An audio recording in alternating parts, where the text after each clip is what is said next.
Paixão de nosso Senhor Jesus Cristo segundo Lucas. Quando chegou a hora, Jesus pôs-se à mesa com os apóstolos e disse: Desejei ardentemente comer convosco esta ceia pascal antes de sofrer, pois eu vos digo que nunca mais a comerei até que ela se realize no reino de Deus. Então Jesus tomou um cálice, deu graças e disse: Tomai este cálice e reparti entre vós, pois eu vos digo que de agora em diante não mais bebereis do fruto da videira, até que venha o reino de Deus. A seguir, Jesus tomou o pão, deu graças, partiu-o e deu-o aos discípulos, dizendo: Isto é o meu corpo, que é dado por vós. Fazei isto em memória de mim. Depois da ceia, Jesus fez o mesmo com o cálice, dizendo: Este cálice é a nova aliança no meu sangue, que é derramado por vós. Todavia, a mão de quem me vai entregar está comigo nesta mesa. Sim, o Filho do Homem vai morrer, como está determinado, mas ai daquele por meio de quem ele é entregue. Então os apóstolos começaram a perguntar uns aos outros qual deles haveria de fazer tal coisa. Houve também uma discussão entre eles qual deles deveria ser considerado o maior. Jesus, porém, lhes disse: Os reis das nações dominam sobre elas, e os que têm poder se fazem chamar benfeitores. Entre vós não deve ser assim. Pelo contrário, o maior entre vós seja como o mais novo, e o que manda como quem está servindo. Afinal, quem é o maior? Quem está sentado à mesa ou quem está servindo? Não é quem está sentado à mesa? Eu, porém, estou no meio de vós como aquele que serve. Vós ficastes comigo em minhas provações. Por isso, assim como meu Pai me confiou o reino, eu também vos confio o reino. Vós havereis de comer e beber à minha mesa no meu reino, e sentar-vos em tronos para julgar as 12 tribos de Israel. Simão, Simão, olha que Satanás pediu permissão para vos peneirar como trigo. Eu, porém, rezei por ti, para que a tua fé não se apague, e tu, uma vez convertido, fortalece os teus irmãos. Mas Simão disse: Senhor, estou pronto para ir contigo, mesmo à prisão e à morte. Jesus, porém, respondeu: Pedro, eu te digo que hoje, antes que o galo cante, 3 vezes tu negarás que me conheces. E Jesus lhes perguntou: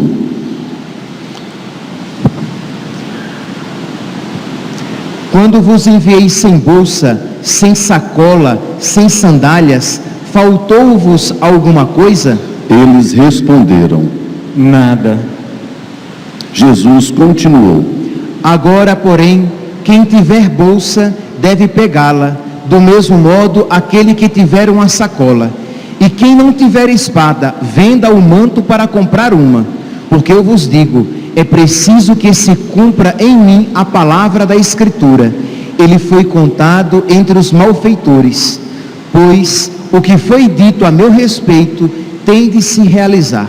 Mas eles disseram: Senhor, aqui estão 2 espadas. Jesus respondeu: Basta.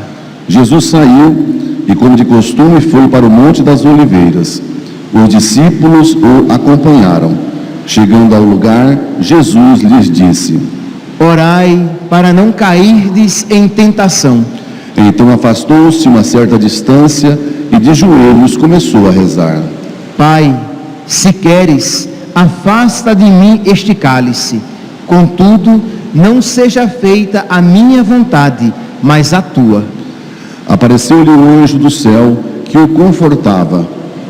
Tomado de angústia, Jesus rezava com mais insistência: Seu suor tornou-se como gotas de sangue que caíam no chão. Levantando-se da oração, Jesus foi para junto dos discípulos e encontrou-os dormindo, de tanta tristeza, e perguntou-lhes: Por que estáis dormindo? Levantai-vos e orai, para não entrardes em tentação.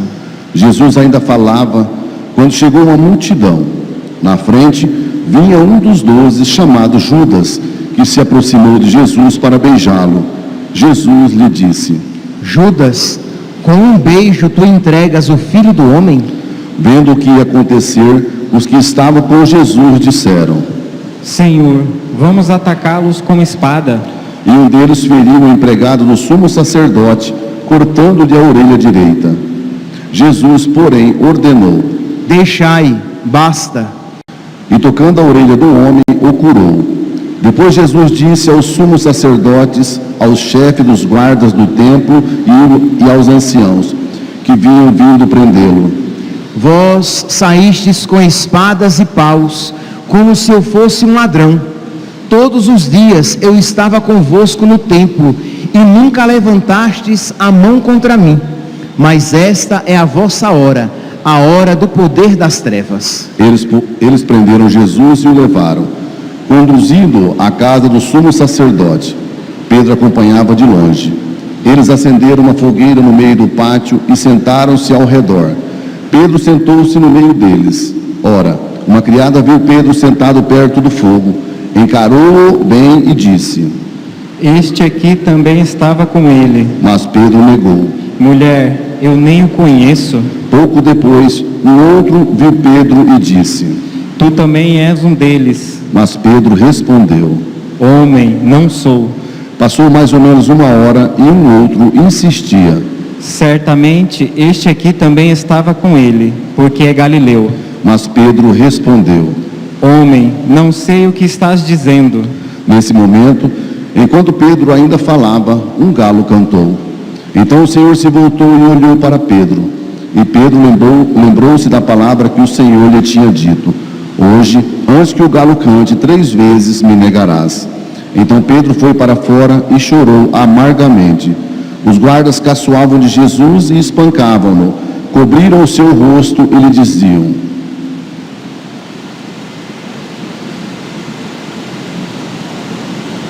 Profetiza quem foi que te bateu. E o insultavam de muitos outros modos. Ao amanhecer, os anciãos do povo, os sumos sacerdotes e os mestres da lei reuniram-se em conselho e levaram Jesus ao tribunal deles e diziam: Se és o Cristo, dize-nos. Jesus respondeu: Se eu vos disser, não me acreditareis, e se eu vos fizer perguntas, não me respondereis. Mas, de agora em diante, o Filho do Homem estará sentado à direita do Deus Todo-Poderoso. Então todos perguntaram. Tu és, portanto, Filho de Deus? Jesus respondeu: Vós mesmos estáis dizendo que eu sou. Eles disseram: Será que ainda precisamos de testemunhas? Nós mesmos o ouvimos de sua própria boca. Em seguida, toda a multidão se levantou e levou Jesus a Pilatos.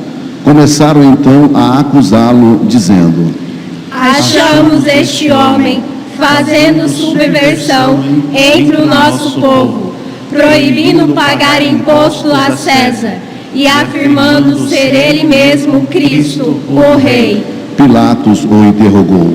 Tu és o rei dos judeus? Jesus respondeu, declarando: Tu o dizes. Então Pilatos disse aos sumos sacerdotes e à multidão: Não encontro neste homem nenhum crime. Eles, porém, insistiam.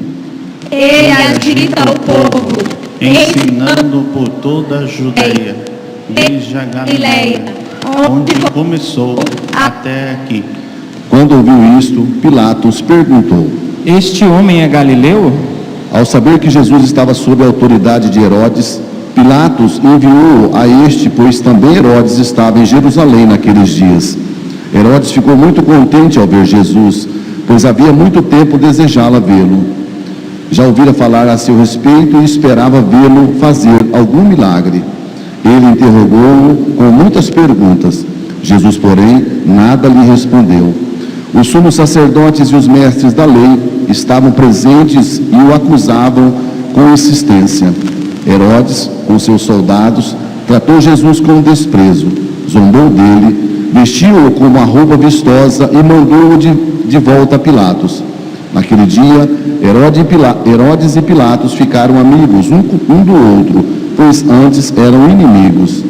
Então Pilatos convocou os sumos sacerdotes, os chefes e o povo e lhes disse: Vós me trouxestes este homem como se fosse um agitador do povo. Pois bem, já o interroguei diante de vós e não encontrei nele nenhum dos crimes de que o acusais. Nem Herodes, pois o mandou de volta para nós. Como podeis ver, ele nada fez para merecer a morte. Portanto, vou castigá-lo e o soltarei. Toda a multidão começou a gritar: Fora com ele! Solte-nos Barrabás! Barrabás tinha sido preso por causa de uma revolta na cidade e por homicídio. Pilatos falou outra vez à multidão, pois queria libertar Jesus. Mas eles gritavam: Crucifica-o! Crucifica-o! E Pilatos falou pela terceira vez: Que mal fez este homem? Não encontrei nele nenhum crime que mereça a morte. Portanto, vou castigá-lo e o soltarei. Eles, porém, continuaram a gritar com toda a força, pedindo que fosse crucificado. E a gritaria deles aumentava sempre mais. Então Pilatos decidiu que fosse feito o que eles pediam. Soltou o homem que eles queriam, aquele que fora preso por revolta e homicídio, e entregou Jesus à vontade deles. Enquanto levavam Jesus, pegaram um certo Simão de Cirene, que voltava do campo, e impuseram-lhe a cruz para carregá-la atrás de Jesus. Seguia uma grande multidão do povo e de mulheres que batiam no peito e choravam por ele. Jesus, porém, voltou-se e disse: Filhas de Jerusalém, não choreis por mim, chorai por vós mesmas e por vossos filhos, porque dias virão em que se dirá: felizes as mulheres que nunca tiveram filhos, os ventres que nunca deram à luz e os seios que nunca amamentaram. Então começarão a pedir às montanhas: caí sobre nós, e às colinas: escondei-nos, porque se fazem assim com a árvore verde, o que não farão com a árvore seca? Levavam também outros 2 malfeitores para serem mortos junto com Jesus. Quando chegaram ao lugar chamado Calvário, ali crucificaram Jesus e os malfeitores, um à sua direita e o outro à sua esquerda. Jesus dizia: Pai, perdoa-os, eles não sabem o que fazem. Depois fizeram um sorteio, repartindo entre si as roupas de Jesus. O povo permanecia lá, olhando, e até os chefes zombavam, dizendo: A outros ele salvou. Salve-se a si mesmo, se de fato é o Cristo de Deus, o escolhido. Os soldados também caçoavam dele. Aproximavam-se, ofereciam-lhe vinagre e diziam: Se és o rei dos judeus, salva-te a ti mesmo. Acima dele havia um letreiro: Este é o rei dos judeus. Um dos malfeitores crucificados o insultava, dizendo: Tu não és o Cristo? Salva-te a ti mesmo e a nós. Mas o outro o respondeu, dizendo: Nem sequer temes a Deus, tu que sofres a mesma condenação? Para nós é justo, porque estamos recebendo o que merecemos. Mas ele não fez nada de mal. E acrescentou: Jesus, lembra-te de mim quando entrares no teu reinado. Jesus lhes respondeu: Em verdade eu te digo, ainda hoje estarás comigo no paraíso. Já era mais ou menos meio-dia e uma escuridão cobriu toda a terra até as 3 horas da tarde, pois o sol parou de brilhar. A cortina do santuário rasgou-se pelo meio e Jesus deu um forte grito: Pai, em tuas mãos eu entrego o meu espírito. Dizendo isto, expirou.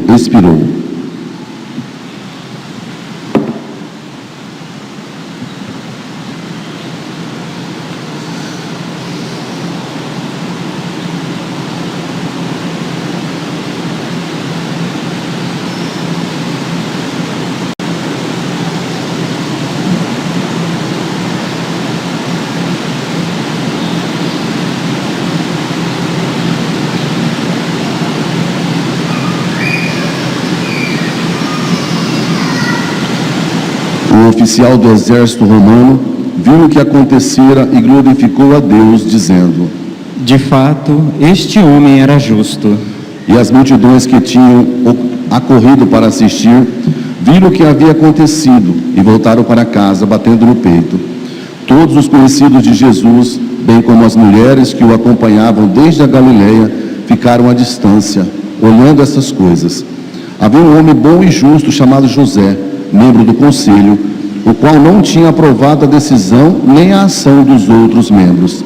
Ele era de Arimateia, uma cidade da Judéia, e esperava a vinda do reino de Deus. José foi ter com Pilatos e pediu o corpo de Jesus. Desceu o corpo da cruz, enrolou-o no lençol e colocou-o num túmulo escavado na rocha, onde ninguém ainda tinha sido sepultado. Era o dia da preparação da Páscoa, e o sábado já estava começando. As mulheres que tinham vindo da Galileia com Jesus foram com José para ver o túmulo e como o corpo de Jesus ali fora colocado. Depois voltaram para casa e prepararam perfumes e bálsamos. E no sábado elas descansaram conforme ordenava a lei. Palavra da salvação. Salve o Cristo obediente, salve o amor onipotente que te entregou a Deus e te recebeu na luz.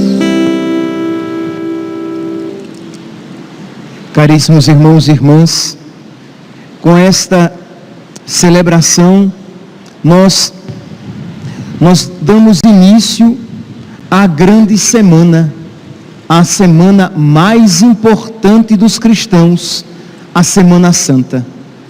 E a Semana Santa, ela se inicia, ela é aberta com esta procissão de ramos tão significativa e tão rica, que acabou até mesmo no imaginário popular dando nome ao dia de hoje. Geralmente as pessoas dizem que hoje é o domingo de Ramos, mas não apenas, é o domingo de Ramos e da paixão do Senhor, porque enquanto hoje nós proclamamos o Evangelho da paixão, no próximo domingo nós proclamaremos o Evangelho da ressurreição.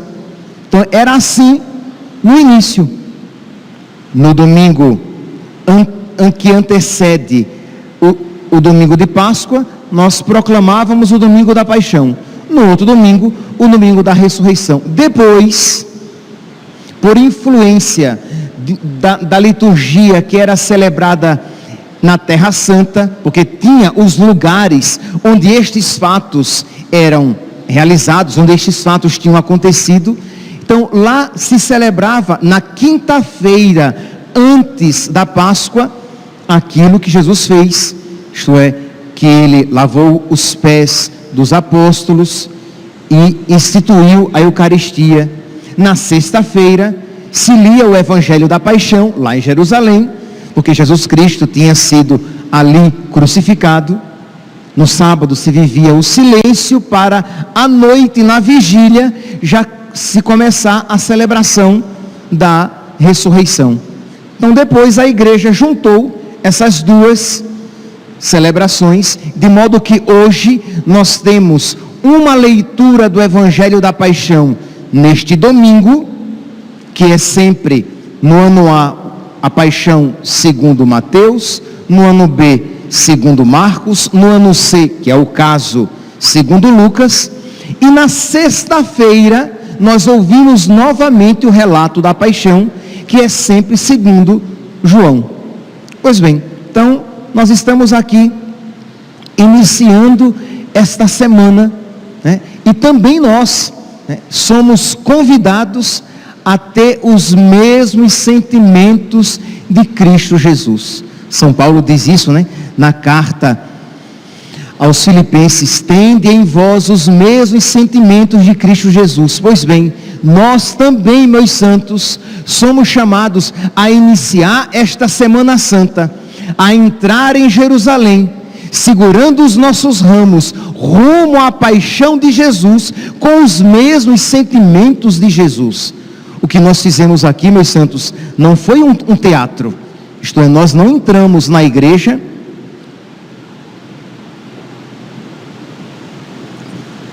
balançando os nossos ramos como um teatro, como uma simples maneira de recordar aquilo que um dia aconteceu. Nós não levaremos os nossos ramos para casa para pendurá-lo em algum lugar no seu oratório, junto ao crucifixo, para simplesmente recordar o domingo de Ramos deste ano. Não, nós iremos levar os ramos para casa, nós iremos colocar no nosso oratório ou junto ao crucifixo, mas nós isso iremos fazer pedindo ao Senhor que nos conceda a força, a graça de que precisamos, para que também nós, na nossa vida, entremos em Jerusalém. Isto é, para que nós também, na nossa vida, façamos a vontade de Deus. Por quê? Porque foi que Jesus entrou em Jerusalém. Jesus entrou em Jerusalém para fazer a vontade do Pai. E em que consistia a vontade do Pai? Que Ele entregasse a sua vida por nós. Ora, quando nós então seguramos os nossos ramos, cada um aqui, aquele que tem o seu ramo, olhe para o seu ramo e lembre-se, você também é chamado a fazer a vontade do Pai, a entrar em Jerusalém, isto é, a tomar essa decisão e dizer: Senhor, eu quero fazer a tua vontade, mesmo que seja difícil, eu quero fazer a tua vontade, mesmo que isso me custe, eu quero fazer a tua vontade, porque eu quero ter comunhão com Jesus. São Paulo, novamente São Paulo, na carta aos Romanos, no capítulo 8, no versículo 17, versículo que antecede aquele versículo, o versículo 18, que diz que os sofrimentos da vida presente nem devem ser comparados com a glória futura. Então São Paulo, no versículo 18, diz que os sofrimentos da vida nem devem ser comparados com o céu. Pois bem, mas no versículo 17, Romanos, capítulo 8, versículo 17, São Paulo diz que se com ele sofremos, e aí cada um olhe para o seu ramo, e lembre-se, é verdade, o ramo significa a cruz, o ramo significa sofrimento, o ramo significa crucifixão, o ramo significa morte, porque Jesus, no domingo de Ramos, entrou em Jerusalém para morrer, para ser obediente à vontade do Pai. Nós cantamos antes da proclamação do Evangelho: salve o Cristo obediente. Então nós também somos chamados a esta obediência, e é claro, meus santos, que nós sabemos que isso não é fácil. Então nós precisamos suplicar a graça, a força de Deus, para que nós possamos erguer os nossos ramos, para que nós possamos ter a palma do martírio, a palma das testemunhas, daquele que procura no seu dia a dia fazer a vontade de Deus. Pois bem, então São Paulo, no capítulo 8, no versículo 17, ele diz: se com ele sofremos, com ele seremos glorificados. Então esta comunhão com o nosso Senhor, porque, meu santinho, se você veio para essa celebração, se você está aqui nesta Santa Missa, ou acompanhando pelas redes sociais, simplesmente como quem faz um ato qualquer de piedade, um costume cultural, ou pior ainda, um folclore, se você assim está agindo, infelizmente, o seu lugar não é aqui. Então, se você percebe que estes sentimentos tão distantes do coração de Cristo estão presentes no seu coração, peça a Jesus: muda os sentimentos do meu coração. Eu quero, Senhor, eu quero ter esta sabedoria para entrar em Jerusalém, para fazer a tua vontade. Eu quero, Senhor, erguer, eu quero depois levar o meu ramo, levar uma folhinha qualquer que seja, e colocar lá junto do meu crucifixo, aqui na casa paroquial. Nós sempre fazemos isso, né?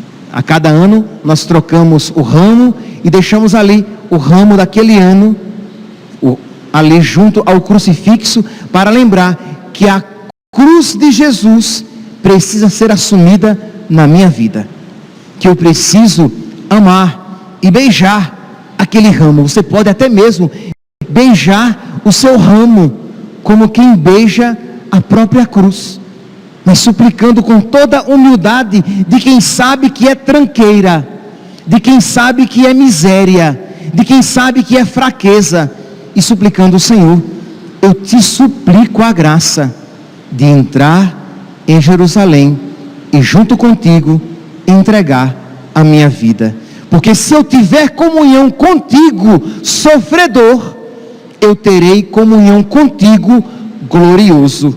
Se com Cristo nós morremos, com Cristo ressuscitaremos.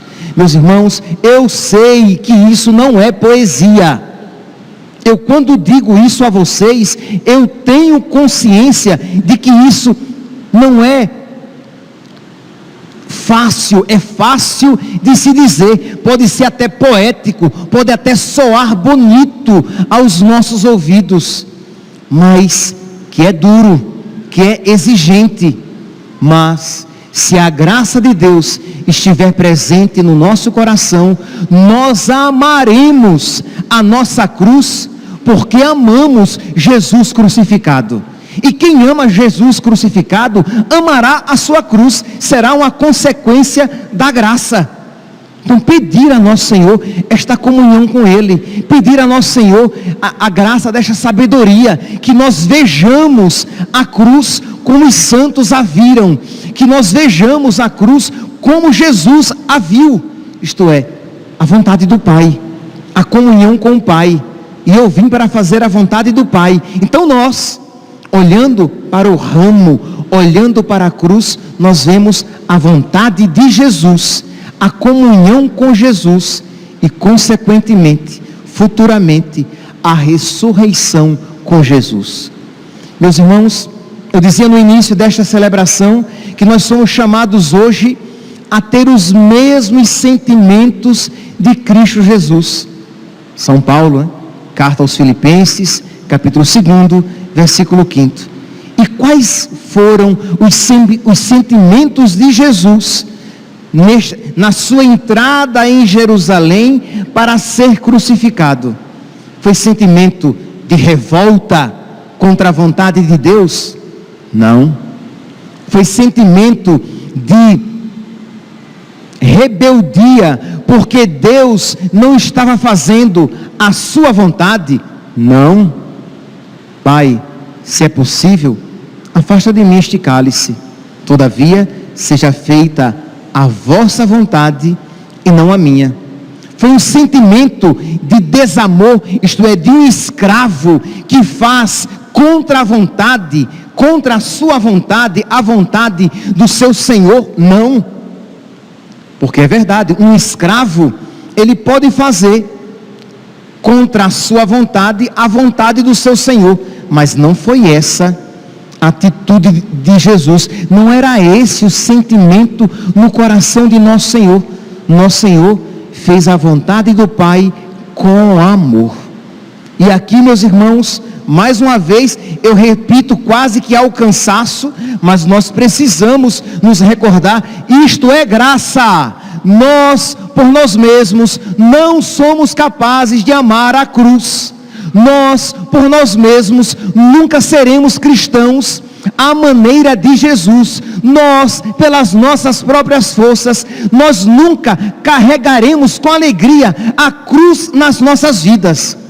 Iremos carregar a cruz, quer queiramos, quer não, porque cruz tem para quem crê e para quem não crê, porque sofrem os que creem e os que não creem, mas sofrem à maneira de Cristo, sofrem com Cristo, por Cristo e em Cristo, quem a graça de Cristo tem.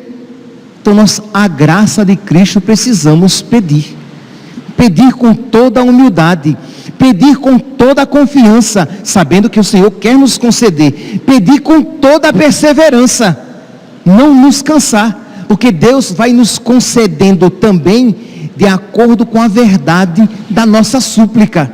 Mas pedir a Deus a graça de nós abraçarmos a cruz como Ele abraçou. É para isso que nós ouvimos a sua palavra, é para isso que nós recebemos o seu corpo e o seu sangue na comunhão, que nós tenhamos em nós os mesmos sentimentos de Cristo Jesus. Então, para que nós não nos revoltemos com a cruz da vida, com as dificuldades da vida, com o marido que não realizou os seus sonhos, com a sua esposa que está aquém daquilo que você esperava, com a vida que não é como você queria. Porque de verdade, se nós tivermos um coração sadio, nós diremos que a vida está muito aquém daquilo que nós esperávamos. Isso não é ingratidão não, tá?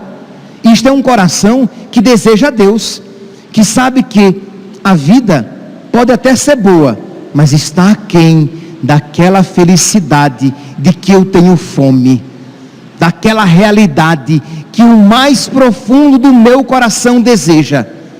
Então, nós precisamos suplicar a nosso Senhor que nos conceda esta graça de ter os sentimentos de Cristo no nosso coração, para que nós abracemos a vida, a nossa cruz na nossa vida. E como foi que Jesus abraçou a sua cruz? Com amor e generosidade. A primeira leitura de hoje, retirada da carta do profeta Isaías, é um dos cânticos do sofredor, que é uma imagem, que é uma figura antecipada de Jesus. Nos mostra aqui aquilo que só em Jesus se realiza com perfeição. O Senhor deu-me língua adestrada, para que eu saiba dizer palavras de conforto à pessoa abatida. Ele me desperta a cada manhã e me excita o ouvido para prestar atenção como discípulo. Senhor, o Senhor abriu-me os ouvidos, não lhe resisti, nem voltei atrás. Percebe aqui este servo sofredor que é dócil, que é maleável ao seu Senhor, que ele faz a vontade do seu Senhor, e ele é figura de Jesus Cristo, dócil e obediente à vontade do Pai. Ele não resiste, ele não volta atrás, mas ele é faça-se, ele é obediência. Se nós olharmos o salmo de hoje, tão belo, né? Nós esperamos todo domingo de Ramos para ouvir este: meu Deus, por que me abandonaste? E não é um salmo de desespero, não, porque se é um salmo de sofrimento, sim, é um salmo de sofrimento. É um salmo que expressa perseguição, é um salmo que expressa perseguição, mas é um salmo de confiança. É um salmo que expressa amor e generosidade. Vós, porém, ó meu Senhor, não fiqueis longe de mim, ó minha força, vinde logo em meu socorro. Anunciarei o vosso nome a meus irmãos, e no meio da assembleia hei de louvar-vos. Vós que temeis ao Senhor, dai-lhe louvores. Glorificai-o, descendentes de Jacó, e respeitai-o, toda a raça de Israel. Veja aqui a generosidade, a obediência, a mansidão, o louvor presente no coração do salmista, que é uma expressão longínqua do louvor presente no coração do Filho na cruz. Ele na cruz, ele não maldizia a Deus. Na cruz, carregando a sua cruz, ele não esbravejava, mas ele, calado, obedientemente, fazia a vontade do Pai. Meus irmãos, isso é exemplo para a nossa vida. Jesus crucificado é exemplo e graça, é exemplo de como devemos sofrer, de como devemos seguir a Deus, mas é também a graça. Ele nos concede a graça para que nós sigamos a vontade de Deus. Vontade de Deus, às vezes, quando nós não a compreendemos, Vontade de Deus quando às vezes os nossos afetos se revoltam dizendo que é dura demais, mas você no fundo do seu coração diz: Senhor, seja feita a vossa vontade. Senhor, embora os meus afetos se revoltem contra a tua vontade, a minha vontade, iluminada pela inteligência e fortificada pela graça, diz: faça-se. Eu quero a tua vontade. Porque, meus santos, nós não somos guiados pelos nossos afetos, nós somos guiados pela fé. Então, pela fé, não obstante os nossos afetos, nós podemos dizer: seja feita a vossa vontade. Pela fé, não obstante os nossos afetos, nós podemos e devemos dizer: eu quero a cruz na minha vida, porque não existe salvação sem cruz. Eu quero a cruz na minha vida, porque não existe Jesus sem cruz.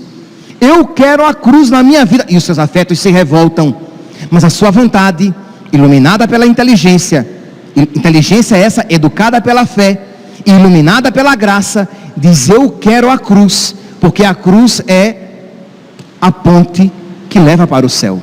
Sem cruz, quem é inimigo da cruz será consequentemente inimigo da salvação. Então nós devemos, olhando para Jesus e vendo a nossa incapacidade, nós devemos suplicar a Deus que Ele coloque nos nossos corações sentimentos semelhantes ao coração, aos sentimentos presentes no coração de Jesus. Filipenses, capítulo 2, versículo 5. Jesus ali, diante do beijo de Judas, quando Judas se aproxima de nosso Senhor, Judas, que tinha vendido nosso Senhor por 30 moedas de prata, quando Judas se aproxima, diz Jesus em Lucas, capítulo 22, versículo 48, diz assim,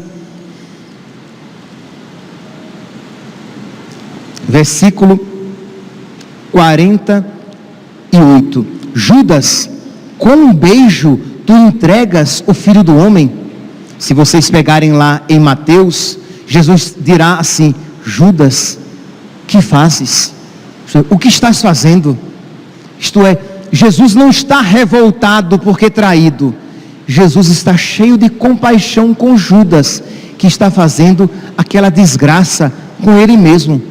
Quando Jesus olha para Pedro, que o nega, diz que o olhar de Jesus fez Pedro chorar, porque o olhar de Jesus era um olhar de misericórdia, não um olhar de indignação. Quando Pedro, um pouco antes, ele corta a orelha de Malco, daquele servo, daquele soldado, Jesus cura-lhe a orelha. Quer dizer, não há revolta no coração de nosso Senhor, porque Ele está disposto a fazer a vontade do Pai. Meus irmãos, um dos maiores sofrimentos na nossa vida não é o sofrimento em si, mas a revolta por estarmos sofrendo, a não aceitação do sofrimento na nossa vida. E aí nós nos revoltamos, porque nós não aceitamos que a nossa vida seja assim, que eu seja assim, que o seu marido seja assim, que a sua esposa seja assim, que aquela doença tenha lhe acontecido, que a morte tenha visitado a sua vida, e você se revolta, quando o sofrimento seria muito menos pesado, se você beijasse a cruz de Cristo e dissesse: Senhor, esta é a tua vontade? Pois bem, eu quero a tua vontade, seja feita a vossa vontade, na terra, na minha vida, como ela é feita no céu. Amém, Senhor, assim seja. É isso que significa a palavra amém. Assim seja, isso mesmo, eu aceito, Senhor, mas eu não aceito como um escravo, eu não aceito com resignação. Não tem jeito? Não, Senhor, eu aceito com obediência. Eu digo: Senhor, é isso que eu quero, porque a tua vontade, mesmo que dolorosa, é sempre benfazeja. A tua vontade, mesmo que dolorosa, é sempre boa, ou melhor, é a melhor. Assim como a vontade de Deus foi benfazeja, porque por suas chagas, pelas chagas de Cristo, nós somos curados. quando nós beijamos a vontade de Deus na nossa vida, ela é benfazeja em nós, isto é, ela faz o bem em nós e por meio de nós na vida de outras pessoas. Mas quando nós nos revoltamos com o sofrimento, ela é maléfica em nós e por meio de nós, que tornamos-nos doentes, feridos, que ferem, que machucam outras pessoas.